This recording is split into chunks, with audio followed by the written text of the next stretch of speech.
Let's start with what's fresh. Quite possibly the best news related to the Galaxy S25 series is that every single phone in the family has a Snapdragon 8 Elite processor. That means no concerns for any phones having an Exynos processor because they simply don't exist.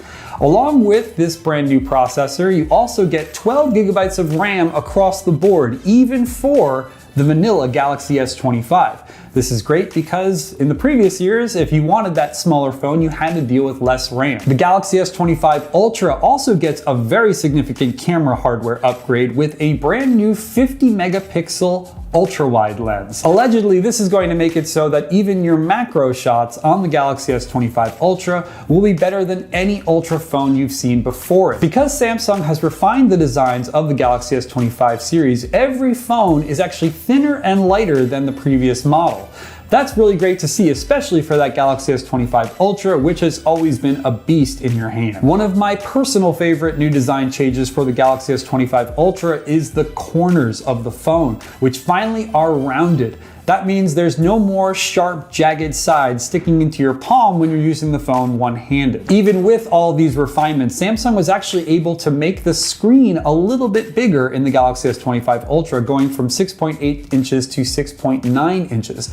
This is notable considering the overall footprint of the phone hasn't been upgraded. So the Galaxy S25 Ultra now has an upgraded version of this glass, which is better at being anti-reflective and is allegedly even stronger than before. All three phones also have brand new vapor chambers, which will help keep them cool under heavy load. This is going to result in better performance over longer periods of time. Those are all the major hardware differences with the Galaxy S25 series, but of course, we need to talk about Galaxy AI, which is going to be Samsung's major focus for this launch.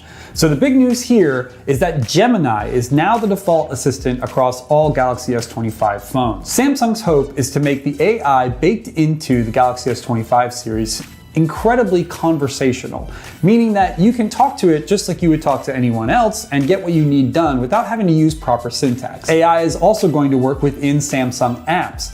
Samsung showed us an example of the Photos app. So you could ask the Photos app, hey, I would like to see photos from my trip to that vineyard in France. It will know what you're talking about and bring up all the photos of you visiting that vineyard in France. The AI within the phone is also going to monitor your actions and make suggestions of things that could make your life easier.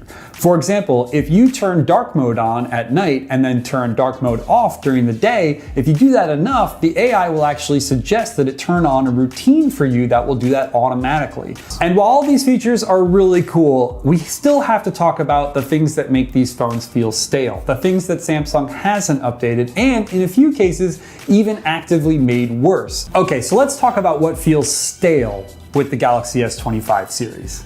First, the design is very much a rehash of what we've seen for the past maybe 4 years from Samsung.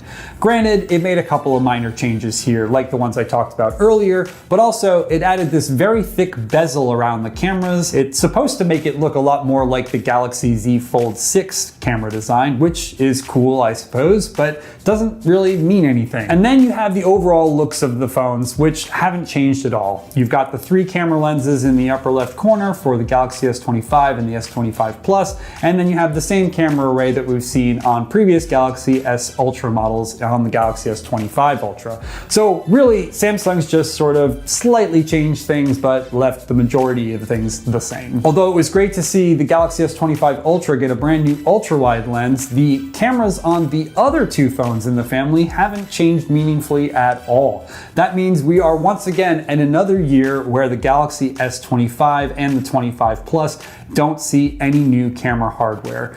This is very disappointing as these cameras have been long overdue for an upgrade, but Samsung, for whatever reason, has neglected to do so. In the weeks and months leading up to the launch of the Galaxy S25 series, we also heard a bunch of rumors about possible upgrades to both wired and wireless charging speeds, which have not been changed in a very, very long time.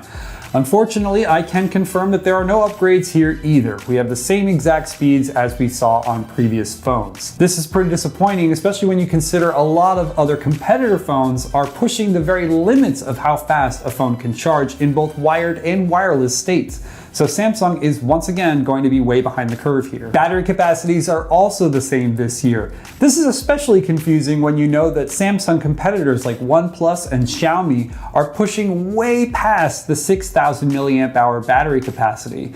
So why can't Samsung do that? Instead, we're stuck once again with the Galaxy S25 Ultra at a limit of 5,000 milliamp hours, which is the same as every single Ultra phone before it. Quite possibly the most curious change that Samsung made this year is regressing the S Pen. The S Pen in the Galaxy S25 Ultra does not have Bluetooth support, which is probably the first time that an S Pen has not had Bluetooth in, I don't know, at least 5 years or so. This means that certain things that you might expect your S Pen to do will not work on the Galaxy S25 Ultra, which includes air gestures and the ability to use the S Pen as a remote shutter button for the camera.